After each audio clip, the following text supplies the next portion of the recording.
hablando sobre el tema de distribución de cargas continuas.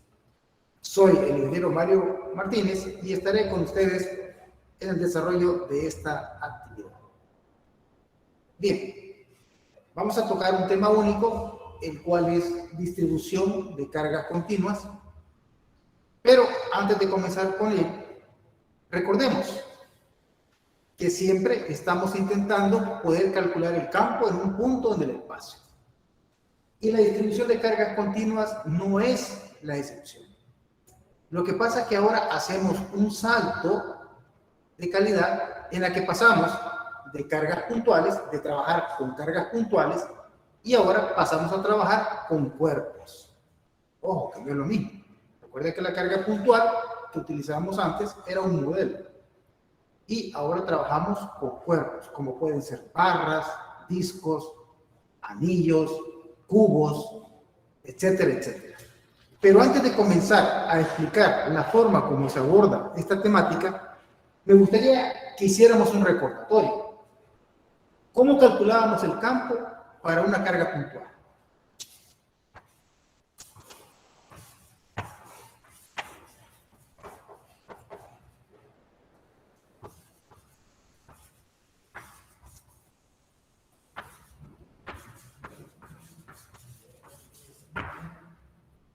Casi siempre, y se recomendaba que se usara un pequeño esquema. Para el caso, una carga puntual con un signo positivo, eso es a conveniencia. A conveniencia de este momento. Y un punto en el espacio, un punto P. ¿Cómo calculábamos el campo aquí? A través de la expresión, era K sobre R cuadrado por un vector único. Es decir, hay un vector de posición aquí. Y calculábamos el campo de esta manera. En esta expresión lográbamos determinar cómo el campo eléctrico era proporcional a la carga que llegaba al origen y era proporcional al inverso del cuadrado de la distancia, sin perder en ningún momento de que la notación del campo eléctrico es vectorial. De hecho, el campo eléctrico es un vector. ¿Cómo lo hacíamos para una configuración de cargas puntuales?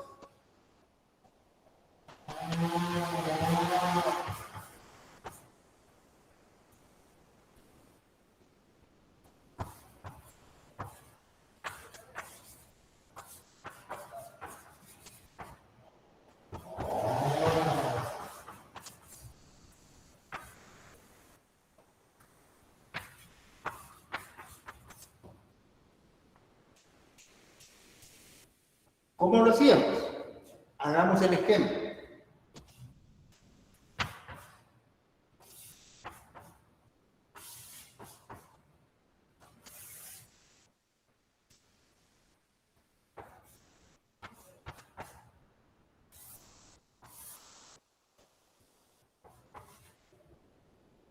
Aquí tenemos una configuración de 3 cargas puntuales colocadas convenientemente para demostrar cómo se hacía para calcular el campo eléctrico en un punto en el espacio debido a una configuración de cargas puntuales, a las cuales podemos llamar Q1, Q2 y Q3.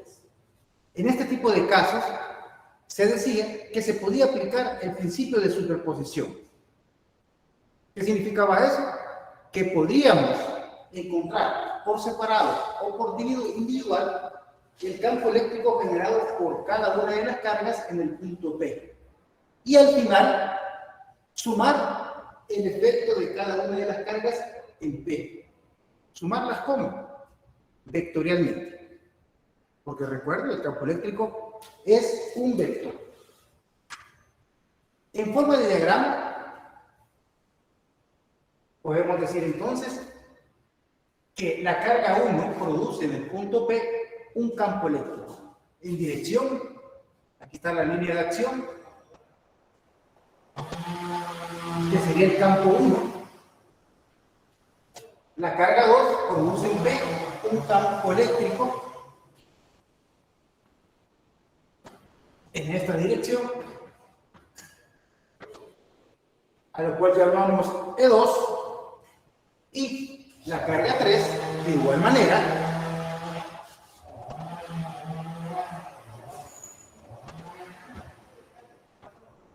produce un campo eléctrico en esa dirección. ¿Por qué lo hace en esa dirección? Recuerden que en el punto P yo he ubicado una carga de prueba. Y mientras no se diga lo contrario, esta carga de prueba es positiva. Y en ese sentido, las direcciones. Y en ese sentido, entonces, surge todo este efecto. ¿Correcto? Obviamente, que matemáticamente yo podría decir, bueno, el campo en el punto P va a ser igual a la suma del campo generado por la carga 1, del campo generado por la carga 2 y del campo generado por la carga 3. Una suma vectorial que usted ya sabe que puede realizar a través de sus componentes rectangulares, a través de los vectores unitarios, forma gráfica, etcétera, etcétera. El punto que es una operación vectorial. Una operación vectorial que yo puedo de alguna manera resumir a través de la siguiente expresión. F va a ser igual a la suma de I igual 1 hasta 3, porque solo son 3 cargas, de eso. De eso. ¿Cuál es la moraleja de esto? Para sumar el campo eléctrico generado por una distribución de cargas, debo de calcular las contribuciones individuales y al final sumarlas. Pero como hablo de distribuciones puntuales, debo de sumar una a una. Todo esto, recuerde, basado en el principio de superposición, que ya se ha discutido antes. Y de esta manera, entonces, calculamos el campo eléctrico debido a una configuración de cargas puntuales. Sin embargo, esta expresión se puede generalizar.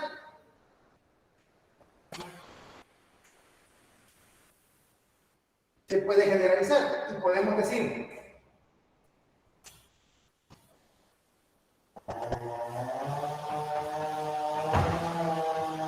que el campo del punto P va a ser igual a la contribución de los campos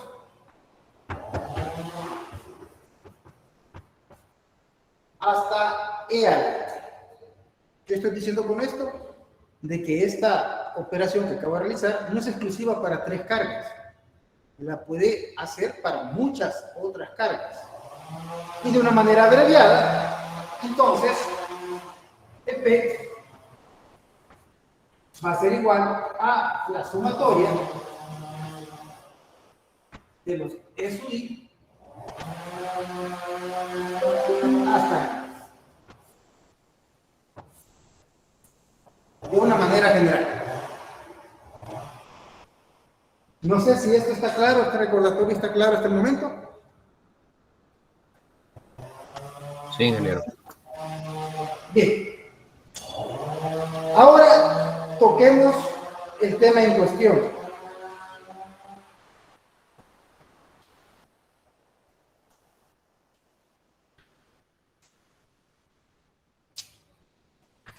Para calcular el campo eléctrico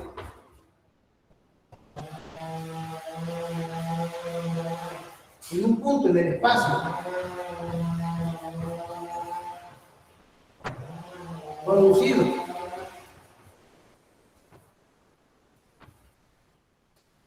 por una distribución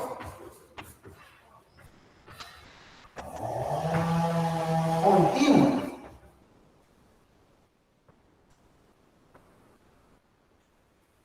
de cargas, se debe hacer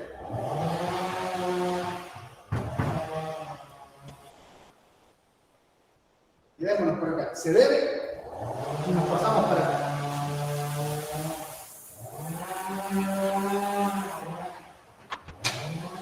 Primero, ¿qué vamos a entender por una distribución continua de cargas? Como dije al inicio, hasta el momento hemos trabajado con cargas puntuales, que son cargas discretas. Pero cuando hablamos de una distribución de cargas continuas, nos estamos refiriendo a objetos, a cuerpos, como pueden ser, pues, barras, hilos, discos, cubos, esferas, etcétera, que estén cargados eléctricamente. Entonces, ¿qué hacemos con eso? Desde el punto de vista de la conservación de la carga está cuantizada. Y eso puede darme la idea de que para resolver el problema que estoy planteando de la distribución continua de cargas, puedo analizar un cuerpo como constituido por una colección de cargas bastante grande. Y calcular la contribución de cada carga a un punto P. Pero, en este caso en particular, con cuerpos, es más práctico imaginarlo como dividido por pequeños diferenciales a los cuales se le asigna la propiedad de carga eléctrica. Dicho de otra manera, dividimos un cuerpo en pequeños diferenciales de carga.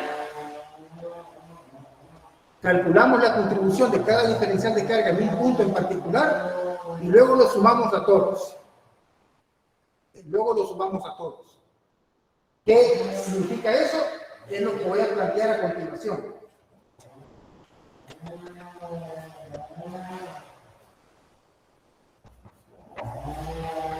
El campo eléctrico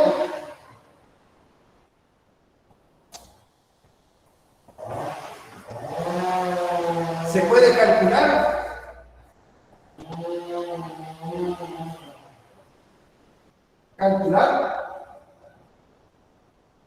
al dividirse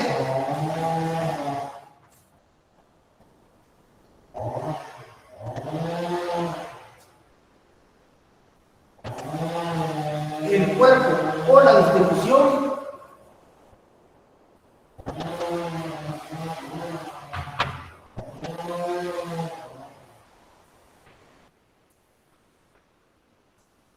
en elementos infinitesimales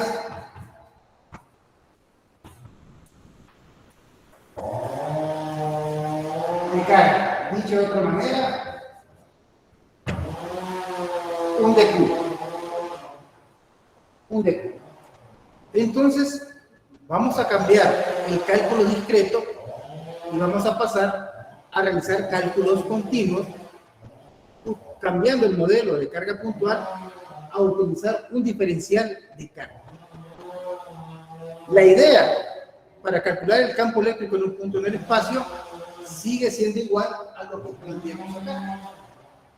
Solo que ahora la sumatoria cambia por una pequeña integral.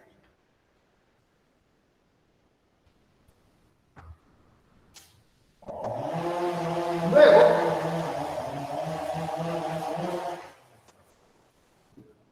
sumar el campo eléctrico que establece cada diferencial de carga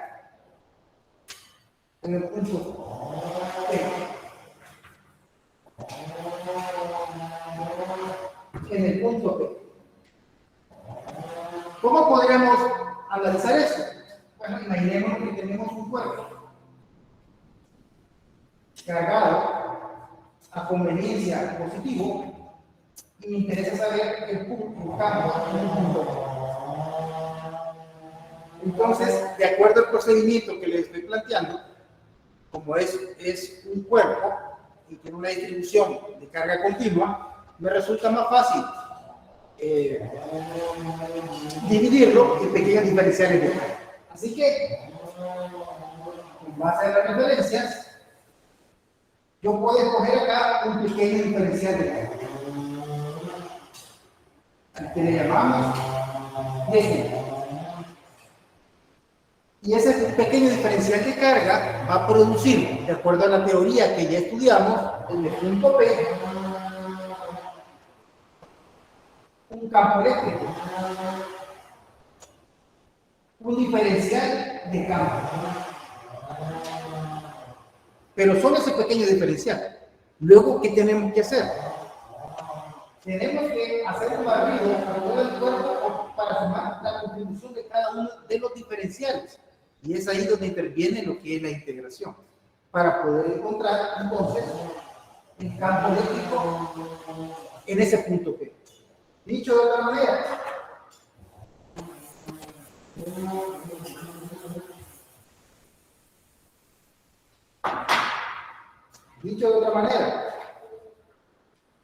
el campo eléctrico en ese punto P en particular va a ser igual a la integral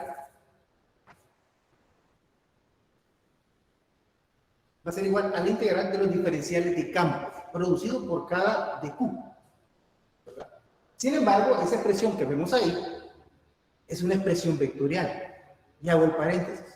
Esta expresión vectorial se puede ver entonces desde la siguiente perspectiva. De que habrá un valor del campo en X, de acuerdo a la referencia, que va a ser igual a E de X. Va a haber una componente en Y una componente en Z que será igual a esta.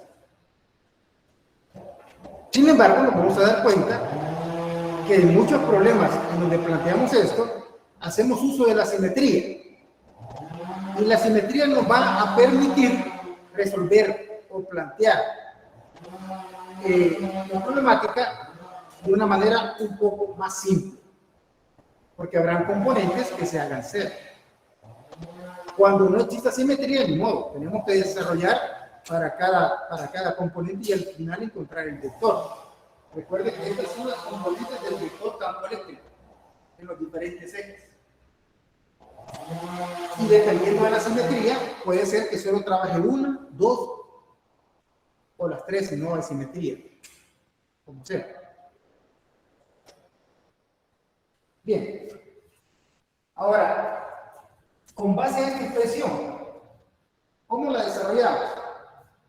Bueno, volvemos a escribir que el campo eléctrico es igual a la integral del diferencial de campo producido por un diferencial de carga. Quiere decir entonces que un diferencial de campo eléctrico es igual a una constante por un diferencial de carga sobre R cuadrado y un vector unitario.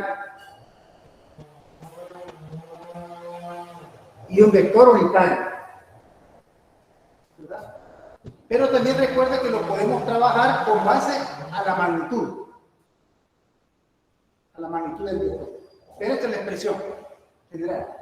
El de E está definido de esta manera.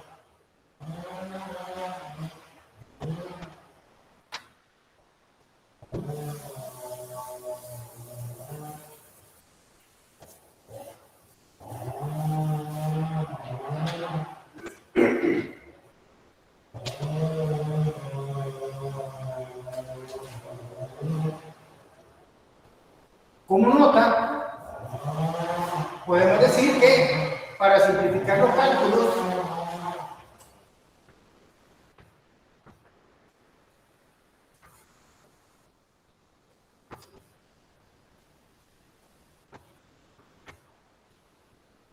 podemos aplicar la simetría.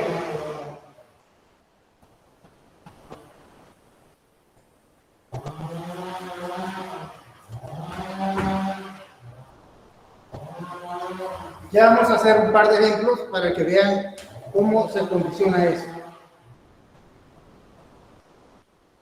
También hay que considerar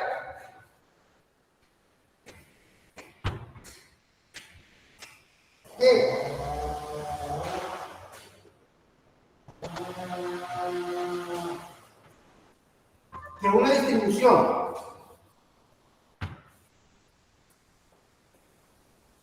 continua de carga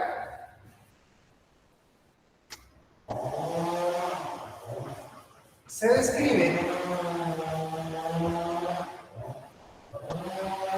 por su densidad de carga.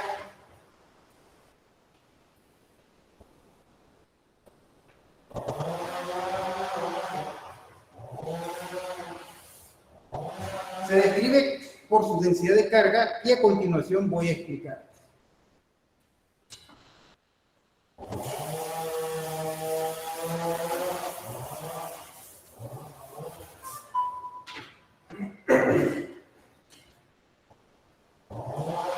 Para el caso de la distribución o el cuerpo en cuestión cargado sea lineal,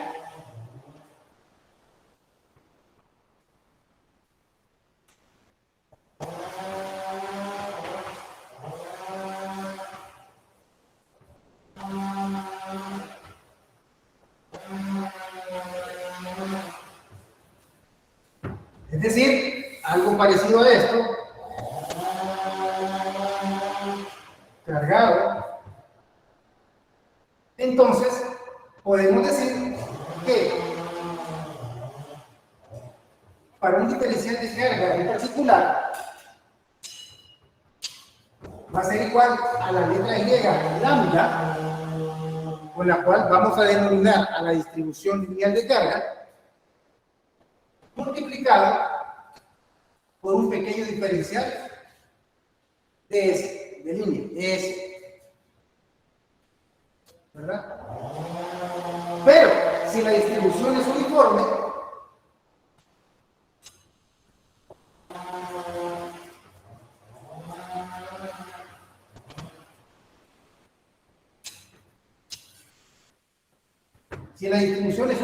quiere decir que lambda es igual a la carga dividido por la longitud del objeto, y esto implica entonces que el diferencial de carga será igual a Q dividido por L multiplicado por el ds, que recuerde que es el diferencial de línea. Es decir, si no nos queremos confundir con el ds, entonces le podemos poner un dl y ya.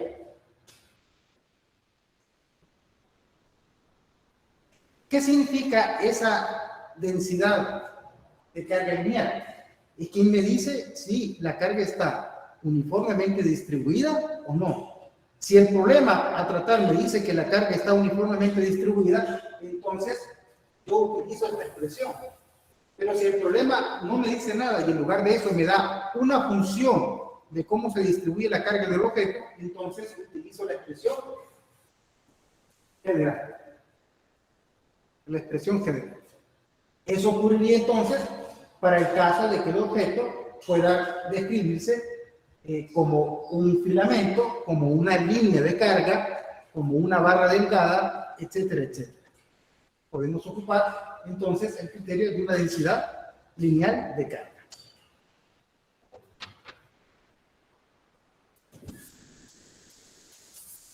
Ingeniero, una pregunta.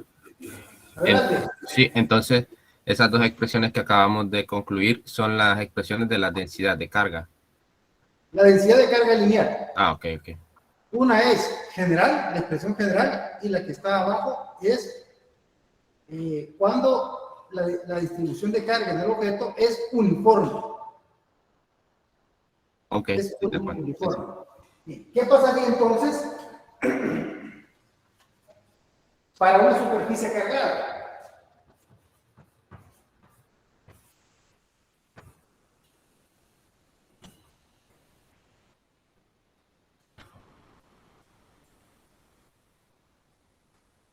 ¿Qué pasaría para una superficie cargada? Bueno, podemos dibujar algo así. Y convenientemente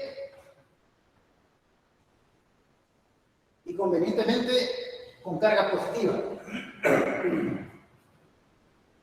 Bueno, entonces yo podría seleccionar aquí un diferencial de área y asignarle un diferencial de carga a este diferencial de área. En consecuencia, entonces, el dQ sería igual a la letra griega sigma por un diferencial de área.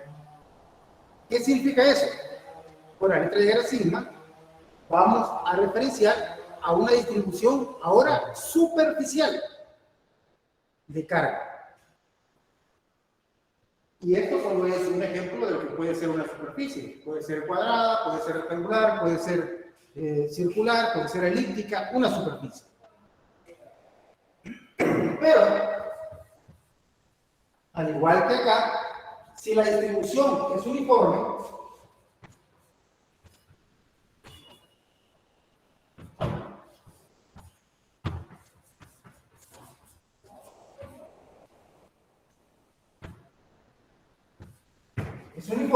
entonces sigma pasa a ser la carga por unidad de área. Y en consecuencia, el dQ va a ser igual a la carga por unidad del área por el diferencial de área.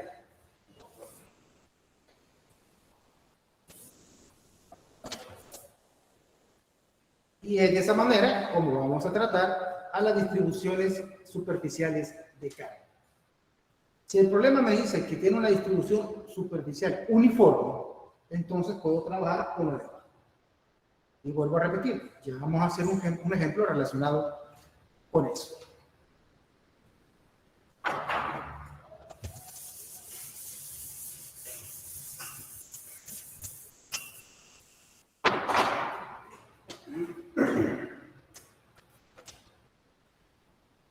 Tercero, para un volumen cargado,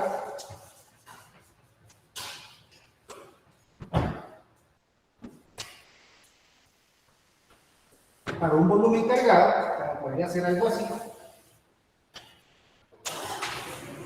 Entonces yo selecciono una porción de volumen, bueno, un diferencial de volumen, al cual le puedo asignar un diferencial de carga. En consecuencia, tendremos que el dQ va a ser igual a la letra griega ρ multiplicado por un diferencial de volumen. Pero si la distribución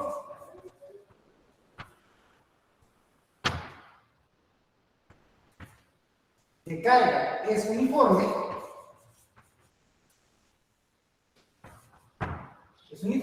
entonces ρ va a ser igual a la carga dividido por el volumen. Y esto va a implicar de que mi dQ sea igual a la carga dividido por el volumen por un diferencial de volumen.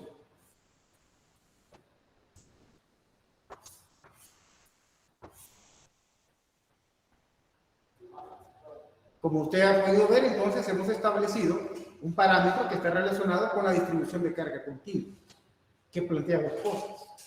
Uno es, ¿la distribución de carga en el cuerpo es uniforme? Si la respuesta es no, trabajamos de una manera general. Y de hecho, el problema tiene que proporcionarme una función que me diga cómo se comporta la distribución de carga en el objeto. Si no, y me dice que es uniforme, entonces puedo trabajar con esta. En donde cada diferencial tendrá una misma proporción de carga en el objeto. Para objetos lineales, que se pueden aproximar a objetos lineales, para superficies y para cuerpos que expresen un volumen. ¿Hay preguntas hasta este momento?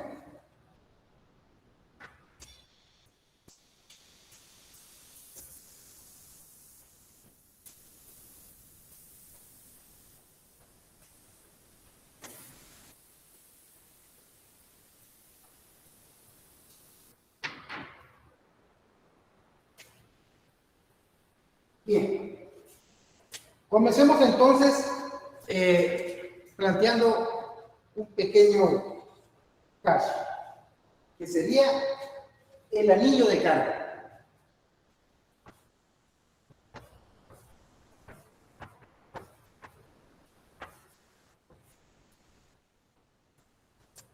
¿Cómo es el objeto?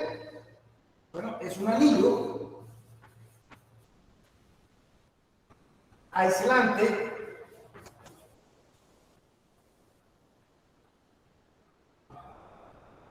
delgado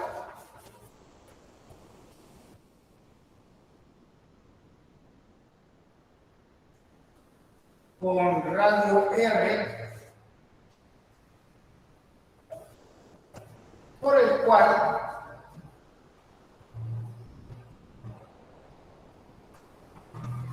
fluye una densidad lineal de carga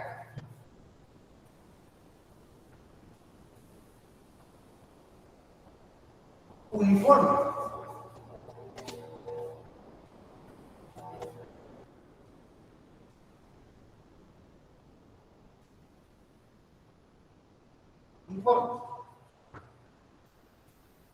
Calcule el campo eléctrico en el punto P.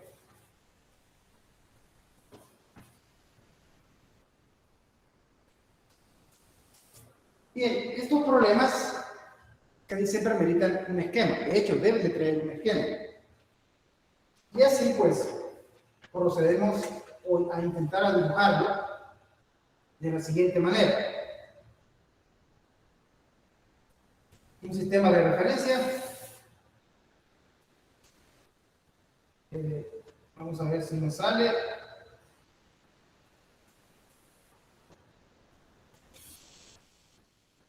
Y como dice que es un anillo delgado, voy a tratar de describirlo así. Este Z es X, es Y, y este es X. Empezamos a armar lo que es el dibujo, siguiendo el enunciado, y decimos, bueno, el anillo tiene una densidad lineal de carga uniforme. Por lo tanto, podríamos esperar que esto sea igual a Q entre L. A Q entre L.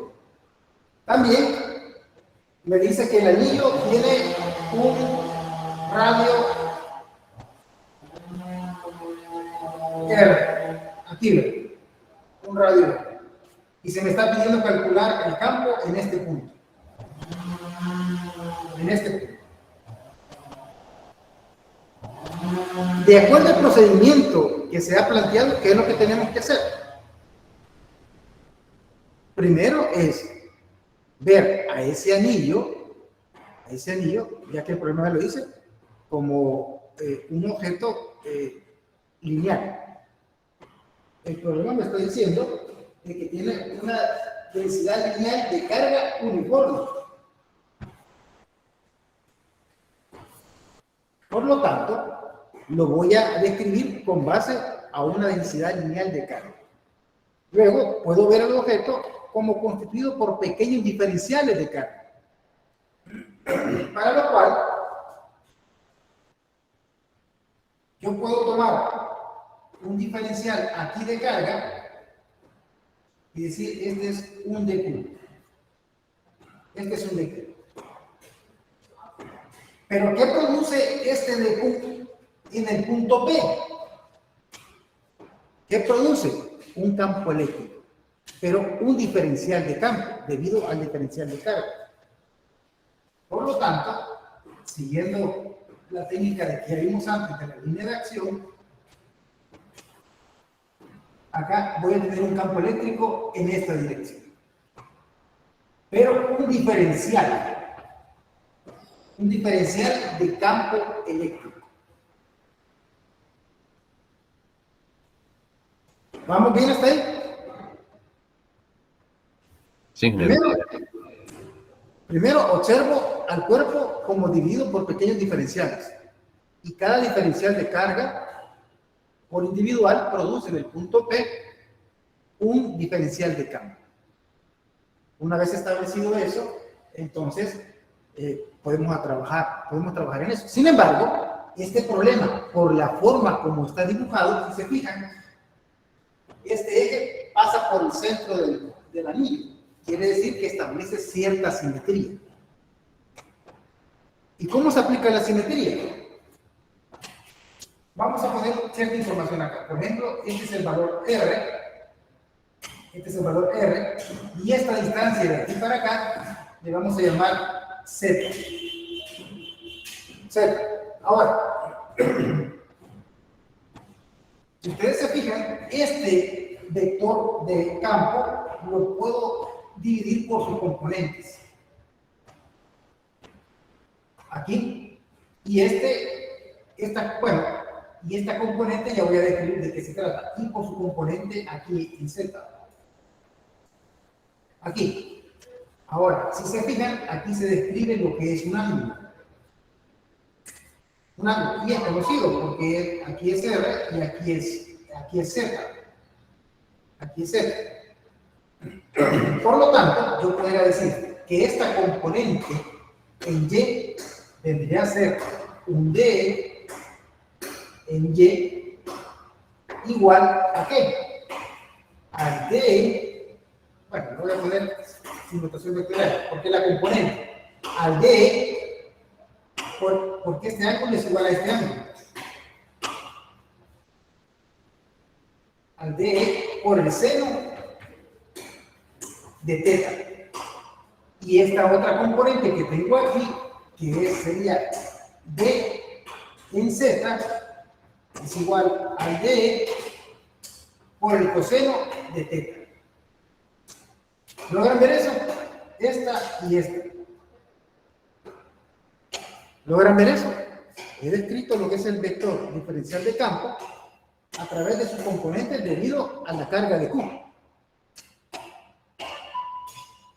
Bien, ahora, hay que notar que por cada diferencial de carga que yo utilicé aquí, va a haber una opuesta aquí, contraria, otro diferencial de carga, que va a contribuir a este punto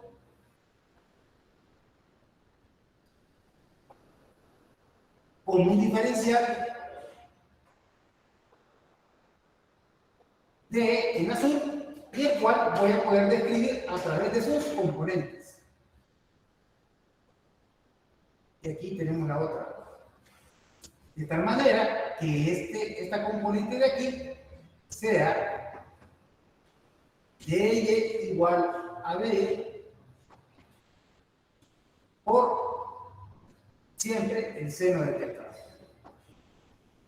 Y esta otra de acá sea igual a dz igual al d por el coseno de θ. ¿Qué es lo que trato de establecer ahí? La simetría. ¿Por qué? Porque he dicho que por este diferencial de carga habrá otro opuesto que contribuya con un diferencial de campo en esta dirección, cuyas componentes en Y se restan.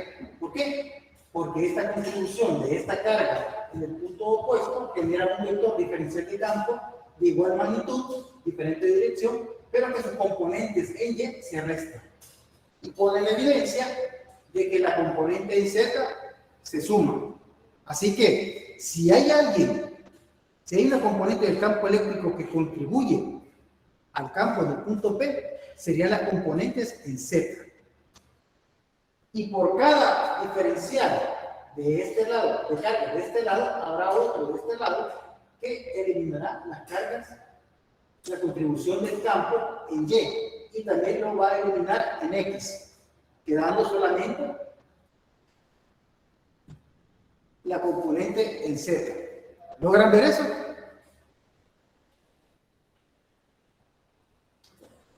Entonces las componentes en Y son las que se eliminan o se Y las cancelan, X. digamos. Y la de X. Ah, Y solo queda la componente en Z. Dicho de otra manera, si lo pudiéramos ver en chiquito, por lo menos así de lado, aquí tendríamos el anillo, aquí tendríamos la referencia, el punto P, aquí tendríamos un diferencial de carga, y aquí tendríamos el otro diferencial de carga. Pero si se fijan, tendría que ser a la misma distancia de acá. ¿Se comprende eso? Ahora fíjense que este diferencial produce un vector en este sentido y este otro produce un vector en este sentido. En donde puede verse que las componentes en Y se suman. Este es un diferencial de E. Este se describe aquí y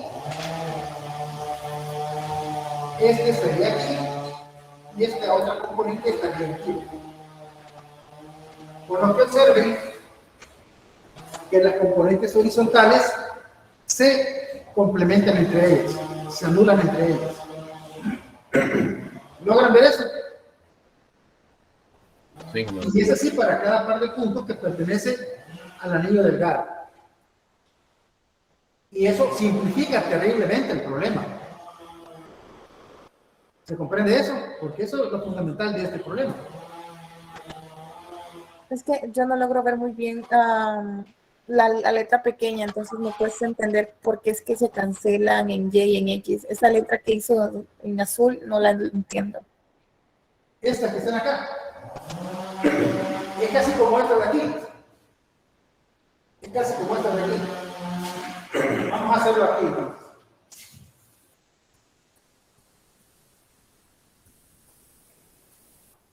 Solo que voy a hacer una proyección lateral del anillo. Aquí y en medio pongo la referencia. Este sería Z y este sería Y. En un plano YZ. Entonces aquí tengo el punto P. Selecciono un diferencial de carga y este diferencial de carga va a aportar al punto P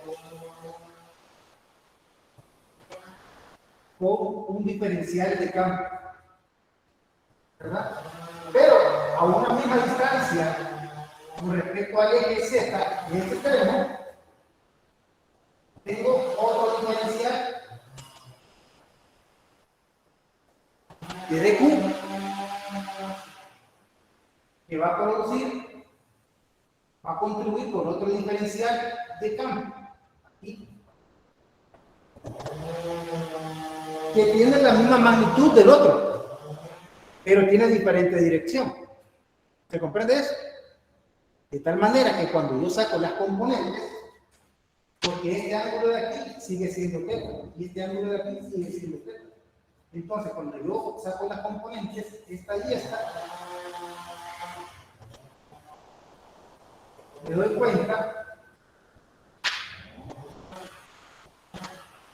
de que las componentes en Z tienen la misma dirección, tienen el mismo signo, mientras que las componentes, en este caso Y, tienen signos contrarios.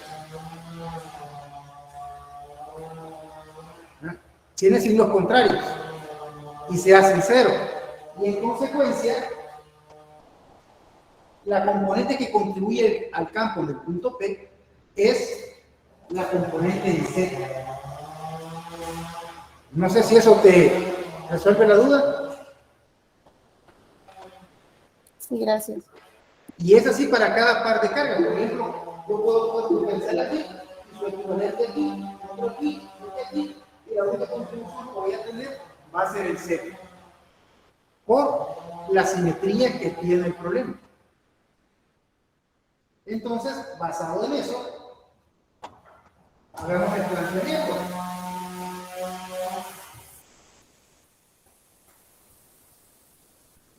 Hagamos el planteamiento. Que sería, de acuerdo a lo que hemos planteado aquí, que la única componente que contribuye al campo es el diferencial del campo en dirección Z. Y eso va a venir dado por K. Bueno, en términos más generales, tendría que ser D por el coseno de θ. Si lo reescribimos, esto va a ser igual a K por dq sobre R cuadrado por el coseno de θ. ¿Me va siguiendo aquí? Porque la única componente que contribuye al campo en P es la componente en Z. Y la componente en Z, ya lo habíamos puesto acá, es igual a D por el coseno de θ. Otro detalle que podemos sumar es el de Q, donde podemos decir que es igual a K por lambda por ds. Es decir, este que está aquí es un diferencial de línea. Aquí un diferencial de línea. Y esto dividido por R al cuadrado por el coseno de θ. Ahora, este es el integral que tengo que armar y tengo que resolver. Pero para eso tengo que definir quién es el coseno de θ y quién es R. R, por el momento, de acuerdo a la configuración, ¿quién es? Es la distancia del dq al punto P. Así que sería este. Sería esta distancia. ¿Y quién sería? R al cuadrado más Z al cuadrado.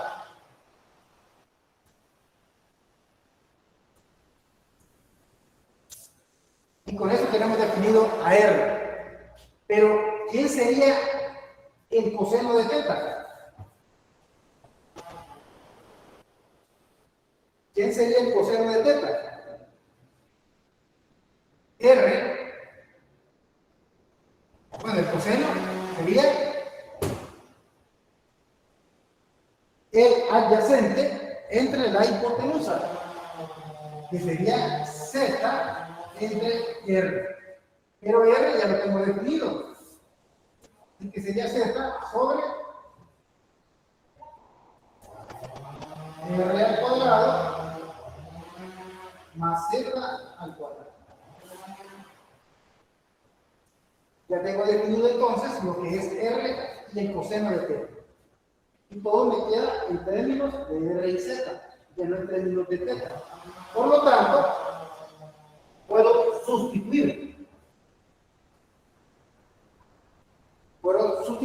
los valores de K lambda ds entre R cuadrado, pero fíjense bien de que está el cuadrado, y aquí tengo que meter la raíz cuadrada de R cuadrado más Z cuadrado. Si lo llevo al cuadrado, entonces solo me queda lo de adentro.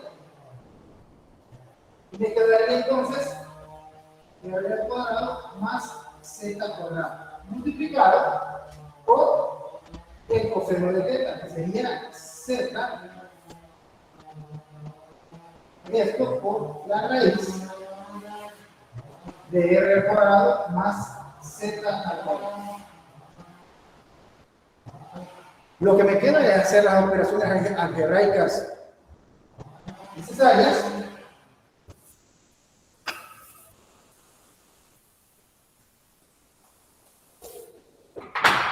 Con lo que el diferencial de EZ sería igual entonces acá por la densidad lineal por Z por ds sobre, si se fijan, son iguales, solo que este está elevado a la 1 y este a la 1 medio. Por lo tanto, al multiplicarlo sumo los exponentes. Recuérdense que la raíz cuadrada es como tenerla elevada a 1 medio. Por lo tanto, tendría R al cuadrado más Z al cuadrado, esto a la 3 medio.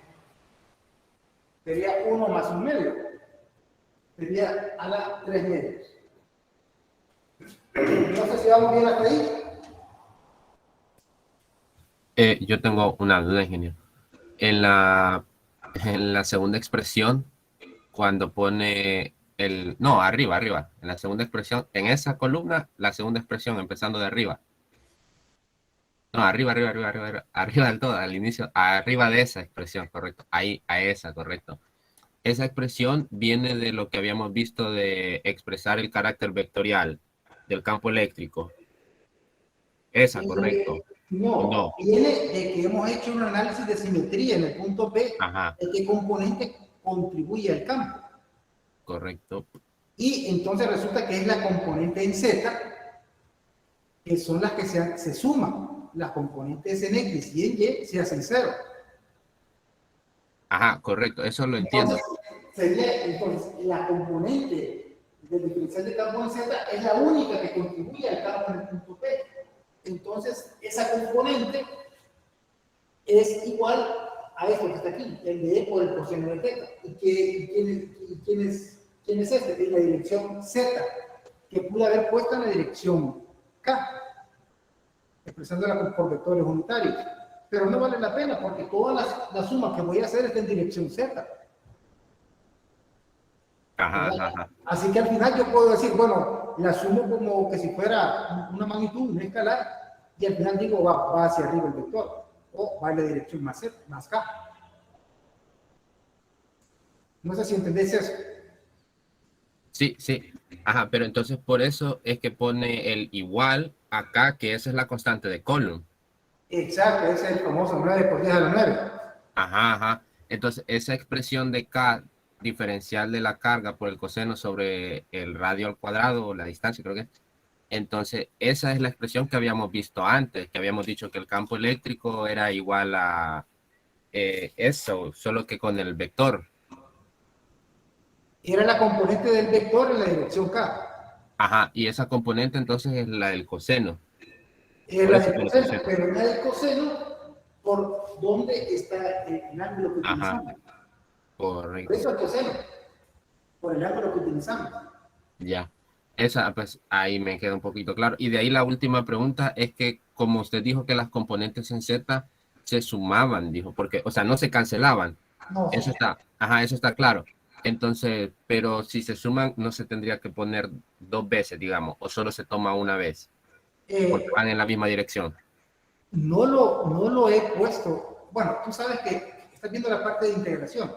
Entonces, toma en cuenta de que puedo ocupar la simetría y solo integrar la mitad y multiplicar por 2, o integro todo, Ah, ok. ¿verdad? Y hasta este momento estamos orientados a integrarlo todo, Ya, ya, ya. ¿verdad? Porque si no, tendría que trabajar con la mitad. Porque lo mismo, la contribución que da aquí es la misma contribución que da aquí. Pero ahorita lo estoy trabajando como para integrar todo. Ah, ok. Ya, en eso me había perdido porque por eso no entendía y eso. Pero puedes aplicar esa simetría también. Pero ahorita yo lo voy a aplicar así como, porque no he delimitado el objeto. No lo he delimitado. Ya eso Ajá, vamos a ajá. ampliar. Ya. Llegamos entonces a que contribuye es la componente del diferencial de campo en dirección C. Y no hemos dicho que vamos a usarla, a integrar la mitad de la misma. No, todavía no. Solo estamos trabajando la componente de una contribución de carga, de este de Q y este vector. Porque ya establecí que hay simetría y solo esa componente contribuye. Ahora, a partir de ahí, ¿qué hacemos? Nada más integrar. Así que si yo integro aquí y aquí, esto me quedaría, saco las constantes que no tienen nada que ver. Z, saco R al cuadrado más Z al cuadrado y me queda la integral de 3 medios. 3 medios. Y me queda la integral de ds. Ahora sí, te puedo establecer los límites.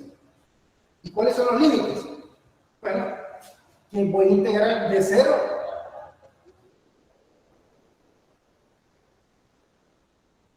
a De 0 hasta, es decir, voy a calcular la longitud del círculo, porque eso es lo que me da esto. La integral de línea de un círculo, ¿a qué es igual? Esta es 2πr. Es 2πr. Y en consecuencia, tengo de que este es igual a k lambda z, y aquí r cuadrado más z cuadrado, 3 medios, por 2pi por r. Pero ¿quién es 2pi por r? Es la longitud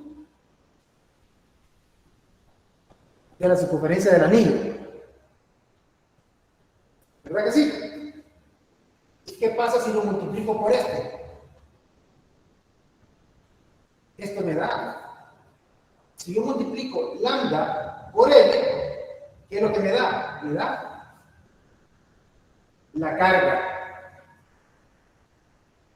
¿Verdad? Así que, expresándolo de otra manera, podría poner que este sería igual a KQ por Z, KQ por Z sobre R al cuadrado más Z al cuadrado a la 3 medios.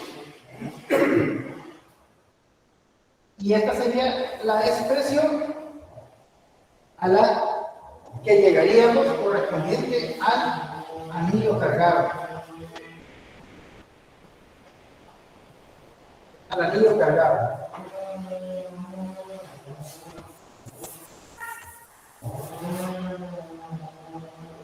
Sin embargo, a veces hacemos ciertas consideraciones, como por ejemplo la que me piden acá, que es para Z mucho mayor que R. ¿Cómo me quedaría la expresión? ¿Qué significa eso? Que el punto está muy arriba en relación a la dimensión del anillo. Por lo tanto, si Z es mucho mayor que R, prácticamente aquí tendría Z, que sería KQZ, y aquí tendría Z al cuadrado por 3 metros. O que ahora le pongo que es una aproximación, porque estoy considerando que Z sea mucho mayor que R. Por lo tanto, tendré que es igual a KQ sobre Z al cuadrado. Porque sería 2 por 3, 6, entre 2. Bueno, sería 3, ¿verdad? 2 por 3, pero con el Z de arriba se me hace 2. Es decir, 2 por 3, 6, entre 2, 3, simplificado con el Z de arriba, se hace Z cuadrado. Y esta expresión ya la conocemos. Es la expresión que corresponde a una carga puntual. ¿Qué significa eso? De que en un punto muy alejado del anillo, el anillo ya no se mira como tal, sino que se ve como una carga puntual. Esa vendría a ser la conclusión de hacer esta pequeña aseveración. Bien, ¿no hay preguntas? Veamos qué pasa con un disco de carga.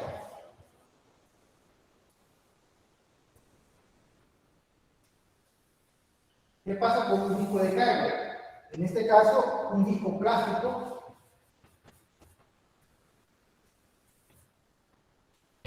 Un disco plástico circular.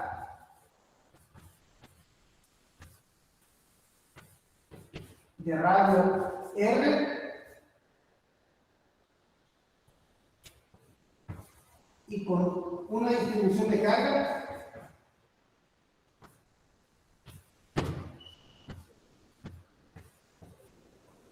superficial uniforme.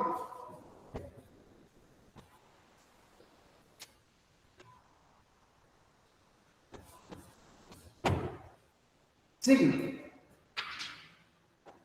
Bien. ¿Qué hacemos ahí?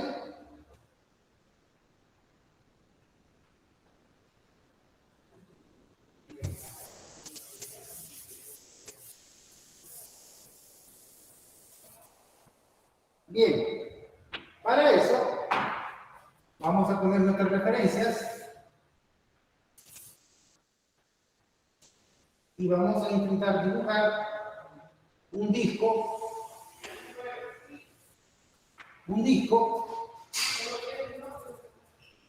y vamos a intentar de alguna manera reciclar los cálculos que ya hicimos del anillo, dado que a este problema le podemos dar solución considerando lo siguiente, que sería Y y que sería X. Que aquí adentro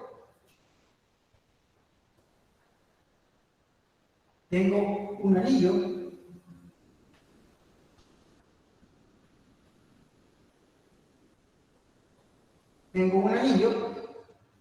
y este tiene un espesor de W, pero está a un valor del centro de W. Quiere decir ahora que el radio sería W y tiene un espesor de W. Acá entonces tenemos un punto en el cual me interesa conocer el valor del campo eléctrico. Pero aquí, si hay un DW, tiene que haber un DQ. Y este DQ produce en este punto P un diferencial del campo. Y obviamente, aquí un ángulo. Este será Z, ya sabemos que este es W, y este es un valor de R, que es la distancia entre el diferencial de carga y el punto. Como pueden ver, es bastante similar al anterior, solo que en este tenemos que hacer un barrido infinitesimal de anillos. Es decir, tenemos que integrar desde W igual a 0, que está aquí, hasta W, que correspondería al radio del disco. Porque también tiene un radio que sería R. Viéndolo así, entonces, podemos establecer con base a la simetría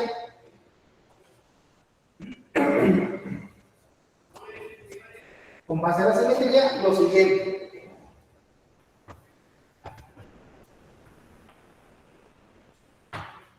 Siguiendo la misma idea del anillo.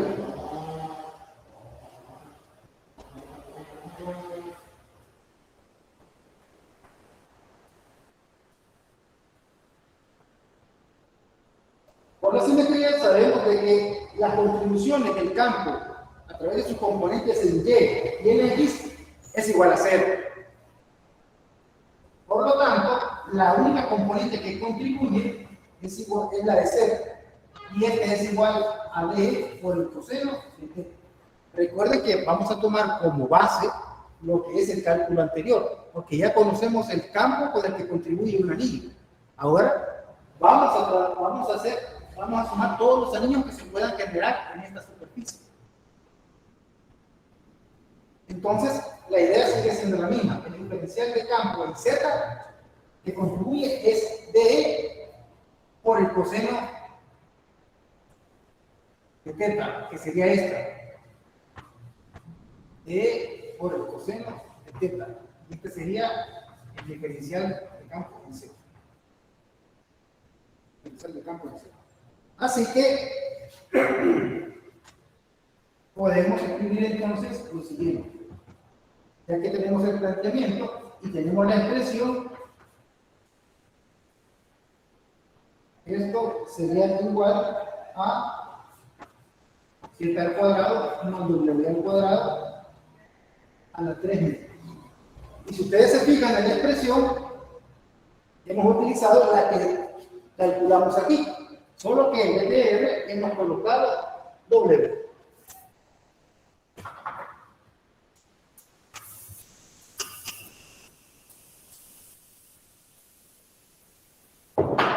Colocado W. Desarrollando un poco esto, llegamos entonces a que esto es igual a KZ por sigma de A. El diferencial de carga es igual a esto. Y aquí me quedaría Z al cuadrado más W al cuadrado a la 3 menos. A la 3 menos. Y esto va a ser igual a K por Z por sigma, pero ¿qué es igual el diferencial de área? El diferencial de área es el área de este anillo. El diferencial de área. ¿Pero qué es igual? Es igual a esta longitud por el espesor. Quiere decir entonces que sería igual a 2pi W por el diferencial W, y esto dividido por Z al cuadrado más W al cuadrado a la 3 metros. A la 3 metros. Bien, entonces, si ordenamos un poco esto, llegamos a establecer de que EZ, integrando a ambos lados, EZ va a ser igual a K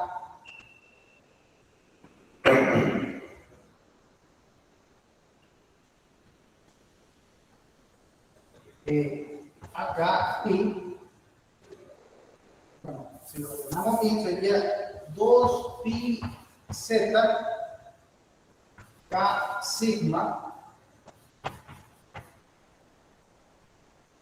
perdón, este es el paso entre, voy a escribirlo otra vez, sería k pi sigma z, la integral igual W sobre Z al cuadrado a las 3 medios. Esto va de 0 a R. Ahora vean, llegamos a esta expresión en donde tenemos que identificar cuáles son los elementos constantes y cuáles no. En este caso, K es una constante, Y es una constante, la distribución de carga superficial es constante, Z es constante porque no cambia, y lo ordenamos de esta manera, metemos el 2 aquí para poder resolver la integral. ¿Qué tipo de método de integración nos funciona aquí? Bueno, fíjense que si nosotros hacemos U Z cuadrado más W cuadrado, para sustituir esto y llevarlo a una forma más simple de integrar, y sacamos la derivada de U con respecto a W, que es la variable, yo tengo que es igual a W. Y observen, esto que tengo aquí es lo mismo que tengo aquí. Y esto ya tiene el valor de 1. Se realizan las operaciones pertinentes. En ese caso,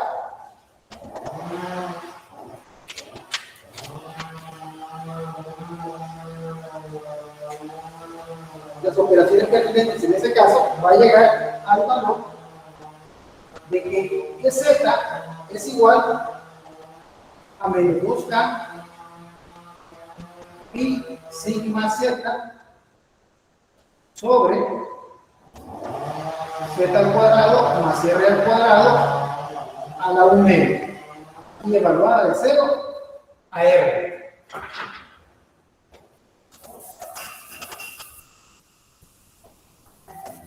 Evaluada de Z de 0 a R. Al evaluar esta expresión y aplicar un poco de álgebra, llegaríamos entonces a la expresión en donde me dice que el campo del punto P en la dirección Z va a ser igual a sigma sobre 2 epsilon sub 0, 1 menos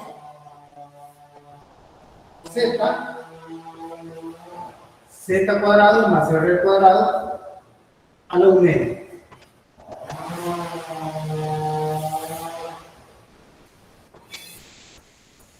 A la 1 medio. Pero esta ecuación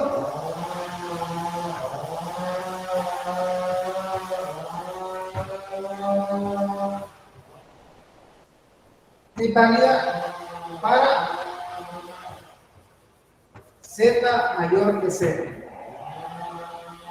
Ojo con eso. Esa ecuación es válida para Z mayor que 0 porque no podemos entrar a la línea.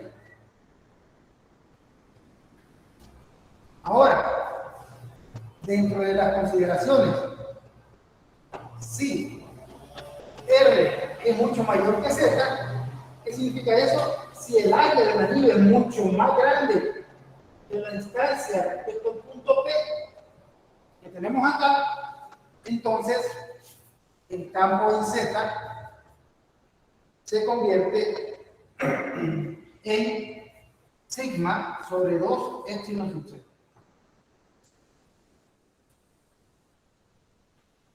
que correspondería a una lámina infinita.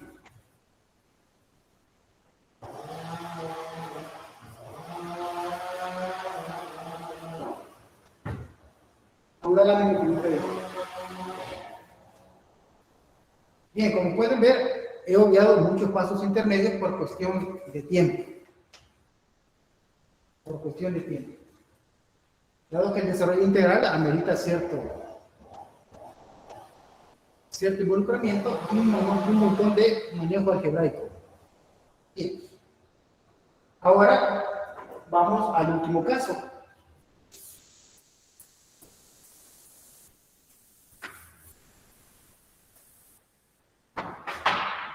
Que sería la línea cargada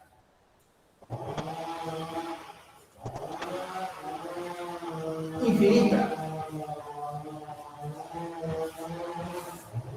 La línea cargada infinita. Una línea infinita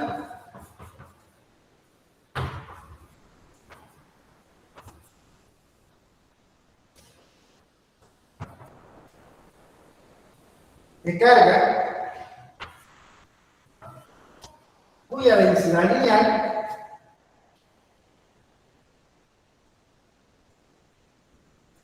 es uniforme. Y se me pide entonces calcular el campo eléctrico en el punto P. Y para eso hacemos nuevamente nuestro sistema de referencia. Menos así. Aquí colocamos Z, colocamos Y aquí sale Z. Y tendríamos aquí, pues entonces, nuestra línea de carga, que convenientemente le ponemos signo positivo. Recuerden que esta línea sigue hacia más Z, hacia los infinitos y menos infinitos. Bien. ¿Qué hacemos ahí? ¿Qué hacemos ahí? Bueno, en un punto P. En un punto P. Es donde me interesa conocer lo que es el campo. ¿Cuál es el procedimiento que hemos estado aplicando? Es seleccionar un diferencial de carga a un diferencial de línea. Y la contribución de ese diferencial de carga en el punto P será igual a este. Será igual a este. Obviamente, entre X y R, en la distancia entre el diferencial de carga y el punto P, hay un ángulo θ, igual que ocurría en los dos ejemplos anteriores. Ese ángulo, usted puede ver que es un ángulo alterno entero, por lo tanto, este mismo ángulo está aquí. Ese mismo ángulo es el que está ahí. También, siguiendo la simetría, me voy a dar cuenta de que por cada decúbito que yo coloque abajo va a haber otro decúbito que va a contribuir y va a anular las componentes en X y las componentes, bueno, las componentes en Z y las componentes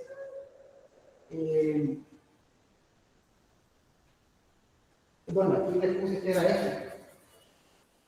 Las componentes en Z y las componentes en X.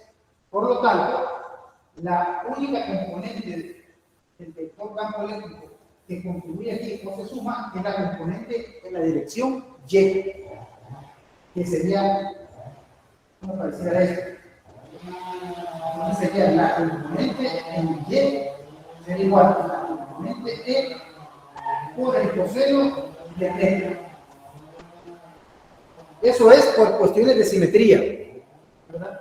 Yo los invito a que lo analicen un poco más despacio, cada quien en su casa, y consideren que por cada dq que yo ponga aquí abajo, va a haber otro dq aquí, a la misma distancia,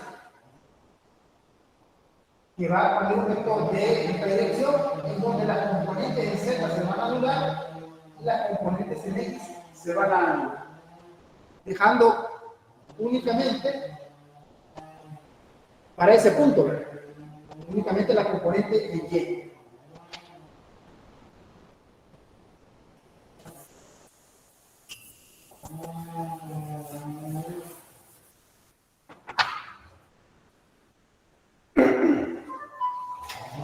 Entonces, por simetría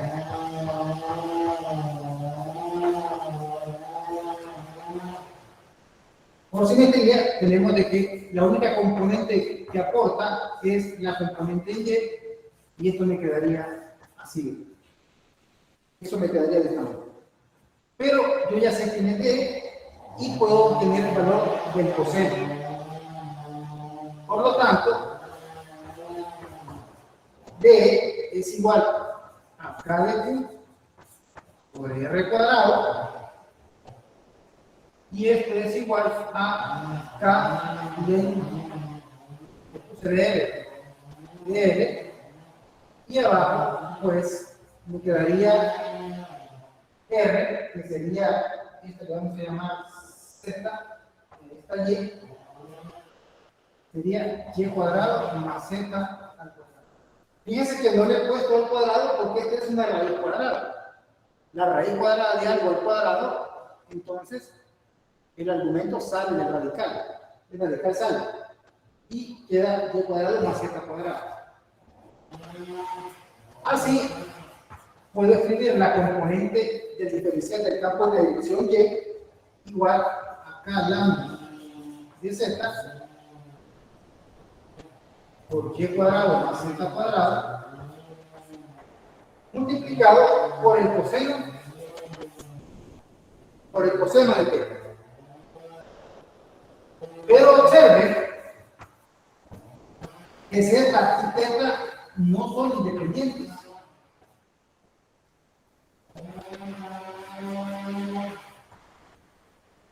Por lo tanto, hay que encontrar una expresión que relacione a las dos variables una en función de la otra. Y para hacer eso, hago uso de la función trigonométrica tangente de θ. ¿Y quién será la tangente de θ? Aquí tenemos a θ, sería Z entre Y. Z entre Y. Por lo tanto, Z va a ser igual a Y por la tangente de θ. Y en consecuencia, la derivada de Z va a ser igual a Y por la secante cuadrada de θ de θ.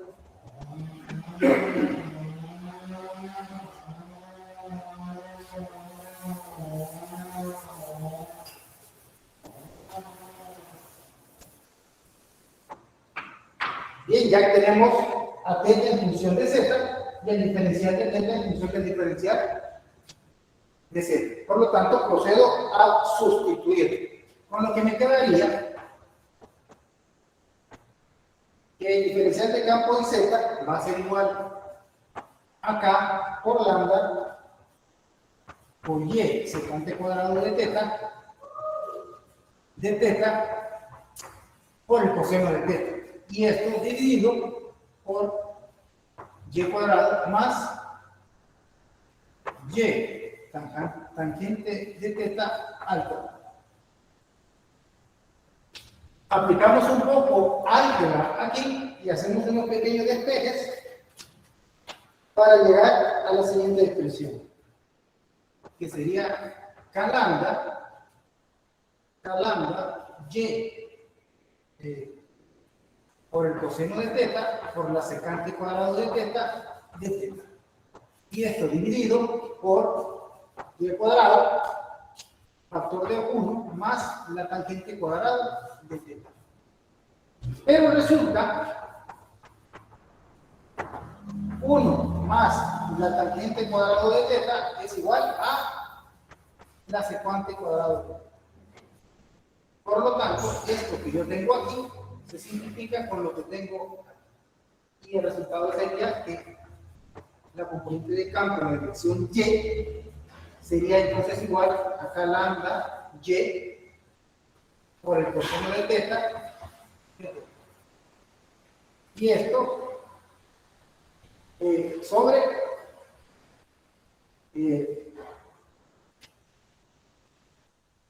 me quedaría sobre Y cuadrado. Pero un Y cuadrado que se simplifica con uno de arriba. Por lo tanto, tendría que esto sería Y igual a K lambda por el coseno de teta sobre Y.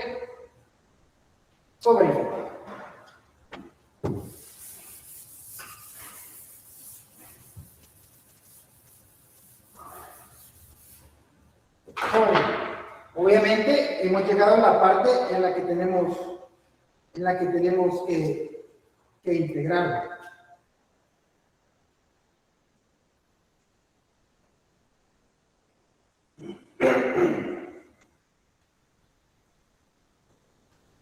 En la que tenemos que integrar, entonces, bueno, esto yo creo que es una integración sencilla, así que por eso al final les voy a poner el resultado.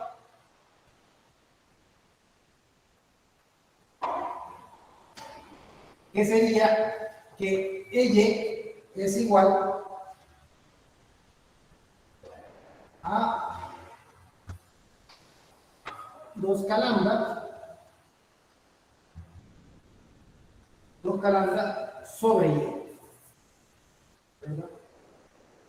Bueno, aquí falta tal vez un paso intermedio, que sería igual al seno de teta evaluado de 0 a pi de 10. En donde el campo al final va a ser igual a 2 por K por Y sobre Y. Pero expresado, desarrollando la constante, me quedaría que sería 2Y, por este es lambda. Me quedaría que sería 2 lambda sobre 4 pi epsilon sub 0 por Y. Por lo tanto, el campo sería lambda igual a 2 pi epsilon sub 0 por Y.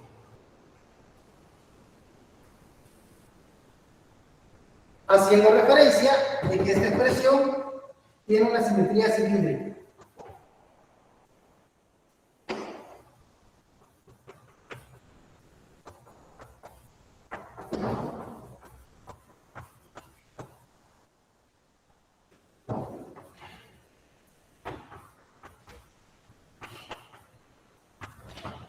Tiene una simetría cilíndrica. ¿Qué significa eso? ¿Qué significa eso? Vamos a ver.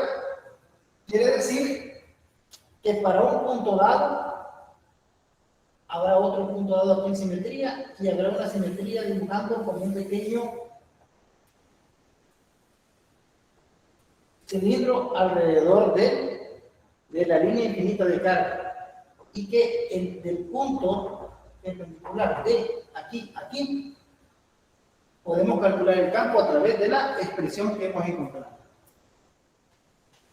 Le correspondería a una línea infinita.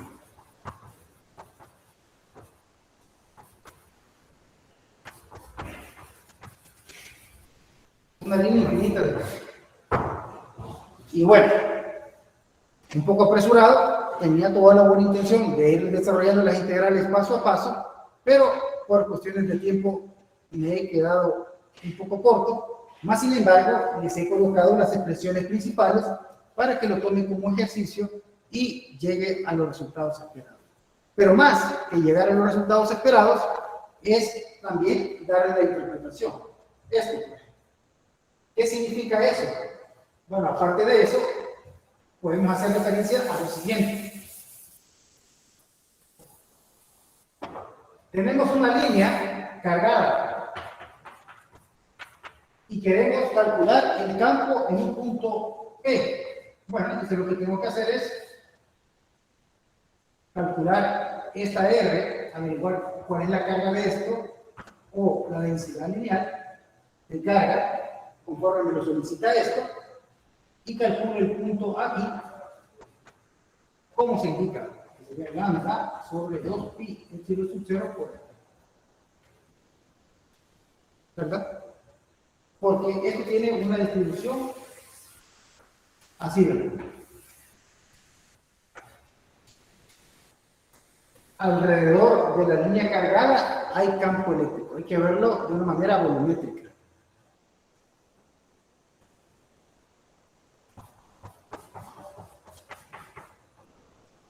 Bien.